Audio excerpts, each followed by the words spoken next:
देवळात मी जात नाही, जाणीवपूर्वक मानत नाही अशातला भाग नाही. माणसाचा जन्म दिलाय, खूप झालं की वारंवार तिथं जाऊन त्याला कुठं त्रास द्यायचा, आठाणे टाकायचे, लाख रुपये दे म्हणायचं नाही, कशाला पाहिजे, काही गरज नाही. माणूस म्हणून जो जन्माला घातलाय तो माणूस हा जन्म पूर्ण सार्थकी लावेन असं म्हणायचं, जगायचं, एक दिवस मरून जायचं. कोण अमरपट्टा घेऊन आलाय?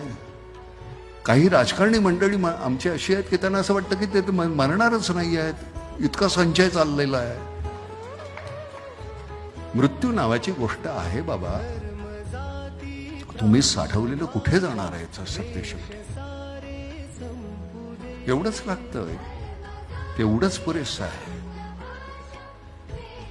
नेहमी मी म्हणतो की ओंजळीभर आपल्याला पुरतं, सांडण्या अगोदर देऊन टाका, नाही तर मातीत जाणार आहे.